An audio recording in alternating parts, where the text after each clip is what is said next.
So this is WJOP 96.3 FM, Joppa Radio. My name is Tyler Newfell, and today I am pleased to say we are joined by Al Jardine of the Beach Boys, a co-founder of the Beach Boys, actually. Thanks for joining, Al. Oh, my pleasure. My pleasure. I'm glad to be there this morning, afternoon with you. Morning, afternoon, it's... Yeah, it is what it is. It's both. Wherever you happen to be. We're on the West Coast, teetering over the Pacific Ocean right now. How have you been doing during this pandemic? I know we've passed the year mark a couple weeks ago. Have you been sort of locked down? Have you been kind of productive at home? I know a lot of artists have been working in kind of solitude. Well, yeah, it's been a little rough for all of us, obviously. I've been feeding the chickens, doing a lot of farm work, believe it or not. We do have a variety of animals here that we keep a routine, which helps to stave off the monotony and the fear of going out into public, because there is a fear factor, or has been for us. I've been vaccinated already, thankfully, but still, you can't get over. It's that initial fear of contagion, that thing that happens when you're faced, and plus it's on the news every day, so you can't get away from it. So we're pretty lucky. Well, we're very lucky. We have a good deal of room here to move about without, contracting anything. So we don't get out very often, though. We're kind of like an island, I suppose that's like most people have their island right now, right? Yeah. Whether it's a large one or a small one, it's still an island, and it's not fun. In fact, it's maddening in some ways because we can't really we can't work anymore, and that's the hard part. When you lose now I know what it's like to be unemployed. It's got to be terrible, and for so many people, so less fortunate than I am. I don't know how they're doing it. I really don't. It's pretty terrible. It looks like hopefully with the vaccines coming and the aid coming with the, $1.9 trillion sort of bailout for people, hopefully that really helps. That'll give them hope, because that's really all we have is hope. Anyone has is hope to get through it. And I think, I got a feeling that with spring coming on, my golly, I hope spring doesn't, I hope a new wave doesn't happen because of it, but I know that people are just sort of so ready to just give it up and go out and, yeah, they're ready to move. Throw away their masks and everything, but oh man, I hope it doesn't come to that. But on the bright side, I've been busy with helping to promote a version of a song that I wrote and performed with a friend of mine, and it's called "Waves of Love," which it was streamed, I guess would be the right word, right? Streamed on Valentine's Day, and we got a terrific reaction from it. It's my partner thought, hey, it's time to get busy and get the word out. So this song happened to be one of our better compositions, I thought, and so it's on my Postcard from California album as originally recorded, and this version now being streamed is my partner's version in a different modality, completely different style. So I thought it was kind of interesting that he saw it one way, I saw it another, or sees it another, and so we got the two versions going out there, which is kind of fun. Yeah, so you guys actually, because this isn't the only song that you guys put out for Valentine's Day, you also did another song called Jenny Clover, I believe. Right. That's a tribute to the farm animals. Yeah, it's about a cow, right? That we have. Yeah, we loved our Jenny. She was a Holstein dairy cow that provided inspiration for this lovely little ballad, which is tongue-in-cheek, a story about this affectionate, and wonderful creature who, if you listen to the lyrics carefully, you might not guess, unless you listen very carefully, that it was really about our dairy, our dairy animal, because it's done in such a way that it's like a love song. It really is. It's a little love song. It's very sweet. It's because when I first heard it, I didn't know it was about a cow. The only reason I knew that is because I read an interview with you, and I think your partner that you work with, who's Larry, last name pronounced Dovskin? Dvoskin. Yeah, and you guys were talking about, it's about a cow that I had, and, it's very subtle. Like, you wouldn't pick up on it unless you really paid attention, and I think you guys even made... She'd hang out by the fence looking for snacks, like most dairy or any kind of four-legged creature does, waiting for the tourists to come by. And Larry propped himself up on the fence with a guitar and started serenading her. And I came along, added some lyrics, and my wife, Marianne, threw in a few of her own lyrics because she's the one that adopted her. She was adopted from a dairy farm here as a runt, meaning not suitable for anything, and so we rescued her because that's just how it is. The dairy farmers can't keep all their newborns. So, but the runt turned into a 3,500-pound specimen. I mean, it's amazing when I think about it. I mean, she could have knocked that fence down with one push of her, of a hoof or something, or a shoulder. But very gentle creatures, I grew up in around dairy cattle, so myself. So it was nice. It's nice, nice to have that around, that vibe, Mm-hmm. Brian always asked me, Brian Wilson, my partner in crime, he says, "You still up there? You still out there in Big Sur?" And I said, "Oh yeah, I'm still up there." He says, "Okay." I says, how many chickens do you still have?" We'll have this funny little conversation about all the farm animals. Creatures. Yeah. How many chickens? Oh, well, let me count. I've got to stop and think about that. Yeah. We actually had a song called "The Barnyard," about a barnyard. And way back in the 60s on the Smile album, an album called Smile. And I think it's really charming. Yeah, so that you bring up Smile, actually, I did have a question about the 2011 release of the Smile Sessions.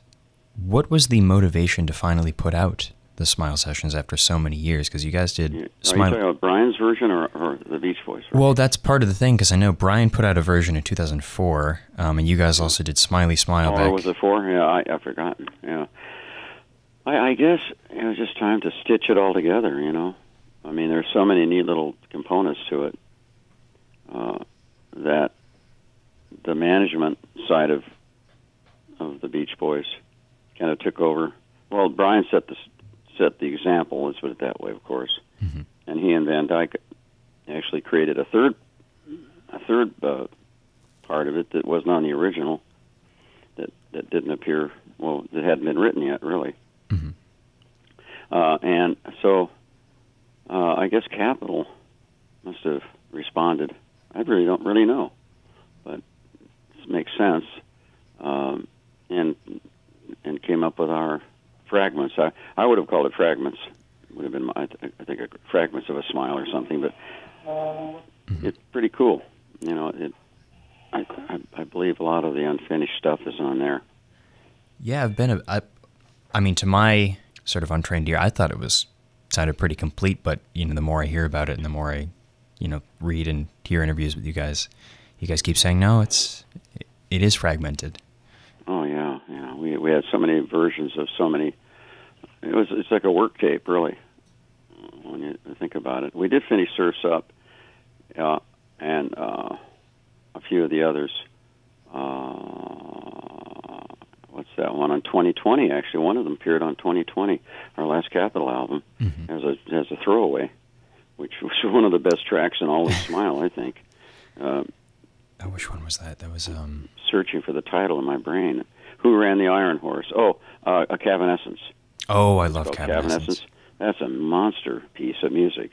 I mean, the singing on that was just outstanding, and everything about it. And that's a filler cut on our last Capitol album. Can you believe that? Along with the song I wrote called Cotton Fields, which was the crappiest thing I ever wrote. I mean, not wrote, I should say, arranged. We were just looking for songs to complete our obligation. Mm-hmm. It was just a lot of artists did that, and people still do. A lot of us did that because you're already pre-signed, ready to go to the next level with another label, and you have all these tracks sitting around that are either unfinished or unreleased, and you'll hear them on that particular. It's called 2020. Mm-hmm. So let's not promote that one right now. Yeah, no, we'll steer away from that one. We're getting way off the track, but getting back to Jenny Clover, and Waves of Love. Waves of Love's an amazing track. That was supposed to go on the 212 album, God Made the Radio. Mm-hmm. But for whatever reason, a lot of reasons, it didn't take, and there wasn't time really to I had already recorded it. We'd have to put more the voices on and change it up a little bit from my version. It would have been too much at the time. We just thought, well, we'll do it later. I had released it in 210 already, mm-hmm. but it wasn't being distributed. Waves of Love. So I thought, well, no one's really heard it. Why? Let's put it on the 212 album. That kind of thinking. But now we can hear it because it's being reissued on UMG in July. Is releasing the entire Postcard from California album with the West Coast version of Waves of Love. Yeah, that's one way of looking at it, or the 210 version, whatever. Yeah, it's pretty cool. It sounds more like the Beach Boys than practically anything on the 212 album, on our God Made the Radio album, because it gets up tempo, it's happy, it's a nice message. Well, this one, the one you're hearing right now, is the East Coast version is more laid back. It's a much more very smooth. Mine's more kind of a rock. The West Coast version is a rock thing. So they're two very different and very, very good tracks, I think. Yeah, and I also noticed about Waves of Love is, I know we're talking about two versions here, but you also had, I think there were 3 versions with the Postcard from California release. I think you had there's the CD version, there was the digital version, and then there was a version for the Japanese market. Oh, that's right. I forgot about the Japanese version. Yeah, I've reworked it enough times, that it should be an international hit by now. But, I forgot. Yeah, you reminded me of that. There are several little mixes that sometimes it's never finished. It's like the Smile thing. We kept going back in there and trying to rework it and try a different approach. The same thing with this one. It's been hovering for quite a while, so just keeps calling back. But I do like the East Coast version, although it's a little slow. It's not as up tempo, but it's more delicate. It has this delicacy, and Larry loves the dits. There's a thing about. He'll tell you about that sometime if you guys talk. But he has this. The Beach Boys are famous for their background parts, and so we put a few of those parts on Waves of Love, and my partner Carl Wilson, who's passed away, is singing on both versions, so that's nice. At least we have another Beach Boy on it, and so I'm really happy with it. I enjoyed both those songs. Now we're kind of winding down here because I know you have to get going, but I do have one question I do want to ask, and it's unrelated. You were in an episode of Decker, produced by Tim Heidecker a couple of years ago, where you played a criminal mastermind behind a conspiracy for global warming. How did that come about? They called me. They found me somehow for some reason, and asked me to perform. And unfortunately, I had the flu at the time, and I wasn't really feeling well. I just wanted to go home. This is pre-COVID, of course, but I was really, not. But my wife talked me into going down to the studio and not running away. And I'm afraid my heart wasn't in it. And obviously, when you see the performance, you'll see the end of my acting career. But yeah, it was fun. Those are really nice. They're really nice people. Really, really flattering. I think after my sad performance, another of the band appeared. Was it David Marks or Bruce? I can't remember. So one of the other fellows did also made a cameo appearance in the same show. Yeah. Wow. No, in an entirely different. No, it would have been there. Well, another episode. I mean, another in a couple of. What was the episode called? I mean, what was that show called? It's called Decker. Oh, so Decker covers the gamut. Okay. Yeah. Decker, right. I don't remember the name of the episode, though, if I'm being... I don't either. And I never want to see it again. But it'll be a real charmer. If anybody wants to see it, they'll laugh their heads off. I couldn't even die properly. They said, okay, we're going to shoot you after this. I went, what? I said, there's no way. I tried to fall down, but I just didn't know how to do it. So, yeah, I think it added to the charm of the campiness of that show. You were impaled with a wind turbine too. Was that it? Yeah, that's right. Impaled with a wind turbine. Are they still? Have they survived this? Are they still doing it? I don't know. That's the. I don't think they've had a new season in a couple years. The production part the production element was so sparse that I think they, after my episode, they added a few, must have got a few more production dollars because you could just see right through this one. The others are a little better. There are other productions afterwards. Anyway, yeah. Well, that was it. That's it. So I hope everyone enjoys the program and your program, I should say. Yeah. And I'm sure they do. And we'll have some waves of love for the audience. Yeah. Thank you again. We do. For joining us. I hope. Thank you. We hear an album from you soon, hopefully.